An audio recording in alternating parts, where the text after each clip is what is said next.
देखिए, बहुत सारे छात्र हैं जो दिल्ली पुलिस का एग्ज़ाम देने जा रहे हैं, लेकिन अब समय बहुत कम है और सिलेबस काफ़ी वास्ट है। तो अब उन्हें क्या करना चाहिए?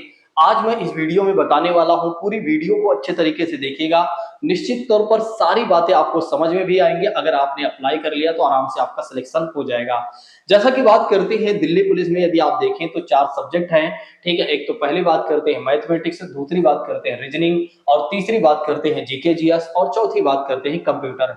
मैथ से 15 क्वेश्चन पूछे जाएंगे, रीजनिंग से 25 क्वेश्चन पूछे जाएंगे और जीके जीएस की बात करते हैं तो 50 क्वेश्चन पूछे जाएंगे, कंप्यूटर से 10 क्वेश्चन पूछे जाएंगे। देखिए, मैथ वाले सब्जेक्ट के बारे में बात करते हैं तो इसमें ज्यादा क्वेश्चन नहीं पूछे जा रहे हैं। टोटल मिलाकर 15 क्वेश्चन, मतलब एक तरह से अगर आप देखें तो 15 क्वेश्चन ही पूछे जाएंगे अगर पूरी मैथमेटिक्स आप पढ़ते हैं तो। लेकिन अब आपको क्या करना चाहिए? पूरी मैथमेटिक्स आपको नहीं पढ़ना चाहिए, बल्कि अब आपको क्या करना चाहिए? सिलेक्ट कर लेना चाहिए 7 से 8 चैप्टर को। मतलब कुल मिलाकर 7 से 8 चैप्टर को सिलेक्ट कर लेना चाहिए और उन्हीं चैप्टर्स को मल्टीपल टाइम से क्या करना चाहिए? पढ़ना चाहिए और उससे संबंधित जितने भी क्वेश्चन हैं लगाना चाहिए। और प्रीवियस ईयर के क्वेश्चन को वे देखें और जिससे उन्हें ये पता चल जाएगा कि कैसे और कौन-कौन से चैप्टर को हमें सिलेक्ट करना है। केवल और केवल 7 से 8 चैप्टर ही सिलेक्ट करना है मैथमेटिक्स के लिए, इससे ज्यादा नहीं। और इन्हीं चैप्टर्स को बार-बार पढ़ना है, इन्हीं चैप्टर्स को बार-बार पढ़ना है और इन्हीं चैप्टर से संबंधित जितने भी क्वेश्चन बन रहे हैं, वे सारे क्वेश्चन को लगाना है। चलिए मैं 2-4 चैप्टर का नेम बता देता हूँ, जैसे कि बात करते हैं नंबर सिस्टम, एलसीएम एचसीएफ की बात करते हैं, परसेंटेज की बात करते हैं, प्रॉफिट एंड लॉस की बात करते हैं और जो आपके टाइम एंड डिस्टेंस वगैरह होता है या मेंसुरेशन की बात करते हैं। तो यही 7-8 चैप्टर हैं और इन्हीं चैप्टर्स को बार-बार पढ़ना चाहिए, यानी कि इनसे संबंधित जो क्वेश्चन हैं, जो फॉर्मूले हैं, उन्हीं को बार-बार पढ़ना चाहिए और उनकी प्रैक्टिस करना चाहिए। बस यही करना चाहिए। बस आपके पास समय कम है, तो अब आप क्या करिए? बस इतने दिन का फिक्स कर लीजिए, जब से मतलब 14 नवंबर से आपका एग्जाम शुरू हो रहा है, तो आप लोगों को क्या करना है कि 14 नवंबर तक बस इन्हीं चैप्टर्स को बार-बार पढ़ना है, बार-बार पढ़ना है, बार-बार इनसे संबंधित जितने भी क्वेश्चन बन रहे हैं, उन्हीं की प्रैक्टिस करना है। इससे ज्यादा कुछ भी नहीं करना है। बस इतना कर लीजिए। मैथमेटिक्स में मैं कहता हूं 15 क्वेश्चन पूछे जाएंगे, तो आराम से आपके 10 से 12 क्वेश्चन सही हो जाएंगे। और कोई भी छात्र है तो 15 में 15 नहीं ला पाएगा, जो कि आप जानते ही हैं। तो 10 से 12 क्वेश्चन आपके सही हो जाएंगे, जो कि इनफ है। फिर उसके बाद बात कर लेते हैं रीजनिंग के बारे में। तो रीजनिंग तो आप जानते हैं सबसे सरल विषय है और इसमें क्या करना चाहिए? ज्यादा नहीं, इसमें भी कम से कम 10 से 12 चैप्टर सेलेक्ट कर लेना चाहिए आप। तो 10 से 12 चैप्टर जो है सेलेक्ट कर लेना चाहिए रीजनिंग में, और जिससे क्या है 10 से 12 चैप्टर को बार-बार पढ़ना चाहिए और उससे संबंधित जितने भी क्वेश्चन हैं उसको प्रैक्टिस करना चाहिए और प्रीवियस ईयर के क्वेश्चन को भी देखना चाहिए। और कैसे भी सेलेक्ट करें तो प्रीवियस ईयर के क्वेश्चन को देखें और अपने सिलेबस को देखें और उसमें से देखें कि कौन सा चैप्टर है जो काफी ज्यादा महत्वपूर्ण है इस एग्जाम के लिए, उसको टिक कर लें और उसी से संबंधित जितने क्वेश्चन बन रहे हैं उसको बार-बार लगाएं और उसके जो फॉर्मूले हैं, उसके जो नियम हैं, बार-बार उन्हीं चीजों को रिवाइज करते रहें। फिर उसके बाद की बात करते हैं जीके जीएस की बात करते हैं। तो जीके जीएस के लिए क्या है? इसका जो सिलेबस है काफी वास्ट है। तो हर एक सब्जेक्ट की बात करते हैं, हर एक सब्जेक्ट से 3-3 4-4 चैप्टर निकाल लेना चाहिए। जैसे हिस्ट्री की बात करते हैं तो एशियन हिस्ट्री की बात करते हैं, तो एशियन हिस्ट्री के अगर आप देखें तो कम से 12-15 चैप्टर हैं। तो 12-15 चैप्टर में से यदि आप देखें तो आपको 5-6 चैप्टर निकाल लेने चाहिए। फिर उसके बाद मीडियल हिस्ट्री की बात करते हैं तो मुगल और दिल्ली सल्तनत काल पढ़ना है, बस इतना ही पढ़ लेना है, आराम से काम हो जाएगा। फिर उसके बाद बात करते हैं मॉडर्न हिस्ट्री की बात करते हैं। तो अगर मॉडर्न हिस्ट्री की आप तैयारी करना चाहते हैं तो स्टार्टिंग के आप पुर्तगालियों का आगमन देख लीजिए।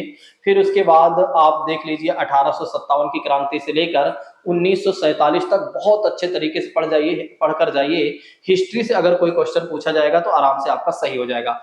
कॉन्स्टिट्यूशन ऑफ इंडिया की बात करते हैं तो हो सके तो जितना ज्यादा हो सके सारा ही आप पढ़कर जाइए, क्योंकि इसका जो सिलेबस है काफी छोटा है और ये जो इससे संबंधित क्वेश्चन बनते हैं बहुत ही सटीक बनते हैं और आराम से याद भी हो जाते हैं। फिर इसी तरह से और भी सब्जेक्ट हैं, आराम से आप देख लीजिए कि कौन कौन से चैप्टर आपके लिए सही हैं और आपके एग्जाम के लिए यानी कि सही हैं, उनको आप क्या करिए? बार बार पढ़िए। या तो आप जीके जीएस की तैयारी नहीं कर पा रहे हैं तो आप हमारी वीडियो को देखिए। मैंने 20 क्लास फिक्स किया हुआ है, 20 क्लास मैं आपको केवल और केवल प्रोवाइड कराऊंगा दिल्ली पुलिस के लिए, ठीक है। और बिल्कुल सेलेक्टेड चैप्टर मैं प्रोवाइड करा रहा हूं। आप लोग अगर चाहें तो इन वीडियोज को देख सकते हैं, एक बार नहीं 2 बार देखिए, 3 बार देखिए, फिर उसके बाद आप क्या करिए, प्रैक्टिस क्वेश्चन को लगाइए, आपके हर एक क्वेश्चन सही होने लगेंगे। इसमें करंट अफेयर्स का भी काफी ज्यादा वेटेज है, तो करंट अफेयर्स वाले भी क्लास हमने शुरू कर दिया है। लेकिन क्या है कि ज्यादा आप लोगों को सपोर्ट ना मिलने की वजह से मैं एक क्लास आज दे रहा हूं तो दूसरी क्लास कभी और दे रहा हूं, ठीक है। अगर आप लोगों को सपोर्ट लगातार मिलने लगे तो मैं पूरी तरीके से एक तरह से करंट अफेयर्स पढ़ाने लगूं डेली। और अगर आप नहीं भी देते हैं तब भी मैं पूरे सिलेबस को कवर करूंगा, क्योंकि कुछ छात्र हैं जो हमारे साथ हमेशा से जुड़े हुए हैं, तो उनके लिए मैं पूरा सिलेबस कवर करके दूंगा, 1 साल का करंट अफेयर्स कवर करके दे दूंगा, ताकि उनके क्वेश्चन एक भी गलत ना हो। फिर उसके बाद बात करते हैं कंप्यूटर की, बात करते हैं तो कंप्यूटर की तैयारी कैसे करें। तो कंप्यूटर की तैयारी आप क्या करें, स्टार्टिंग के जो जनरेशन है, और ज्यादातर तो आप वर्ड की सारी चीजों को देख लें और एक्सेल की सारी चीजें देख लें, और साथ ही साथ जो शॉर्ट कीज होती हैं उनको अच्छे तरीके से देख लें, बस कंप्यूटर की तैयारी हो गई आराम से, ठीक है। और जो इंटरनेट से संबंधित कुछ सोशल मीडिया की चीजें हैं उनको आप देख लीजिए, नहीं तो कंप्यूटर के 2-3 क्लास में प्रोवाइड कराऊंगा और जिससे आपकी तैयारी हो जाएगी, ठीक है। आप लोगों को क्या करना है कि सारी चीजों को समझ कर चलना है। अब आपको होपलेस नहीं होना है। बहुत सारे छात्र क्या करते हैं कि होपलेस हो जाते हैं, और जिसकी वजह से क्या होता है कि वे पढ़ते तो हैं लेकिन उन्हें याद नहीं होता है। तो आपको होपलेस नहीं होना है, आपके पास काफी समय है। आप चीजों को कैटेगराइज कर लीजिए, कितने घंटे कौन कौन से सब्जेक्ट को आपको देना है और कितनी बार उसे रिवीजन करना है। अच्छा, जो लोग हमारे यहाँ ऑफलाइन छात्र पढ़ते हैं उन लोगों को क्या करना है, उनके पास बहुत सारी नोट्स हमने बनवा दिया हर सब्जेक्ट की, तो वे क्या करें, पूरी नोट्स को ही रिवीजन करें मल्टीपल टाइम्स, एक बार नहीं, जितनी बार हो सके उतनी बार रिवीजन करें और प्रैक्टिस क्वेश्चन को लगाएं। और प्रैक्टिस क्वेश्चन लगाते समय अगर उन्हें कुछ नया मिलता है तो उसे सीधा अपने नोट्स में मेंशन कर लें। बस यही बार बार आप करते रहिए, आराम से आपका काम हो जाएगा। डेली आप कोशिश करिए कि एक मॉक टेस्ट आप जरूर दीजिए। देखिए, अगर एक मॉक टेस्ट आप डेली देते हैं तो अभी आपके पास 20 से 25 दिन समय बचा हुआ है, और लगभग 25 से 30 भी, या 20 या 15 भी मैं मान लेता हूं, 15 से 16 भी आपने मॉक टेस्ट कर लिया अच्छे तरीके से पूरी ईमानदारी पूर्वक, तो निश्चित तौर पर कहीं ना कहीं आप सिलेक्शन के काफी ज्यादा नजदीक होंगे। अर्थात मेरा कहने का मतलब यह है कि आराम से आपका सिलेक्शन हो सकता है। देखिए, आपको ज्यादा से ज्यादा प्रैक्टिस करना है और ज्यादा से ज्यादा टॉपिक को रिवीजन करना है, बार बार उसी चीज को रिवीजन करना है। भले ही आपको, जैसे पॉलिटी की बात करते हैं, आपको भले ही फंडामेंटल राइट्स याद है, भले ही सारी चीजें याद है, लेकिन उसी को बार बार आप पढ़िए। जिससे क्या होगा कि आपकी सारी चीजें क्लियर हो जाएंगी।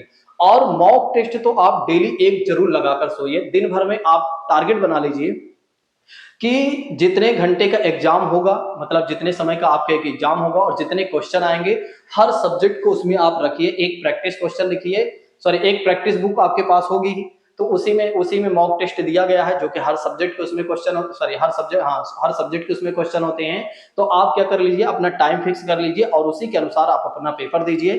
फिर उसके बाद डेली इसी तरह से आप करते रहिए, जिससे क्या हो कि आपका माइंड सेट हो जाए। यहाँ पर एक और बात मैं कहना चाहूंगा, आप थोड़ा सा डाइट में भी परिवर्तन कीजिए। ज्यादा आप खाना मत खाइए। बहुत सारे छात्र क्या करते हैं, खूब यहाँ तक खाना खा लेते हैं और चाउमीन चाट बहुत सारी चीजें खा लेते हैं, जिसकी वजह से क्या होता है, उनका पढ़ने में मन नहीं लगता है। और नींद थोड़ा से भरपूर लीजिए। बहुत सारे छात्र क्या करते हैं, 4 घंटे 3 घंटे सोते हैं, जिसकी वजह से जब वो पढ़ते हैं तो भूल जाते हैं। तो आप थोड़ा से नींद भी पूरी लेते चलिए और स्टडी को भी अच्छे से करते चलिए। सोशल मीडिया पर उतना ज्यादा समय मत दीजिए, आप अपने एग्जाम को ज्यादा से ज्यादा समय दीजिए। हो सके तो आप सोशल मीडिया से जितना समय हो सके कुछ समय के लिए आप दूर रहें, मतलब जितना ज्यादा समय हो सके उससे आप दूर ही रहें। ज्यादा नहीं, 10-15 मिनट आप चलाएं सोशल मीडिया को, बस उससे ज्यादा आप ना चलाएं। बाकी यूट्यूब पर बहुत सारे वीडियो, जैसे हमारी जाती हैं वीडियो जीके जीएस के, तो उसको आप जरूर देख लीजिए, क्योंकि जो टीचर होते हैं ना, वे बहुत मेहनत करके पढ़ाते हैं चीजों को, ठीक है। तो आप जैसे उन चीजों को, आप कंटेंट को नहीं सर्च कर पाएंगे कि किस कंटेंट को पढ़ना चाहिए, किसको छोड़ना चाहिए। तो इसके लिए आपको क्या करना चाहिए, जैसे हमारी वीडियोस जाती हैं और बहुत सारे टीचर यूट्यूब पर डालते हैं, उनकी वीडियोज को आप देखते रहिए, मैथमेटिक्स के लिए और रीजनिंग के लिए और जीके जीएस के लिए आप हमारी वीडियो को देखिए, अच्छे तरीके से आराम से आपकी तैयारी हो जाएगी।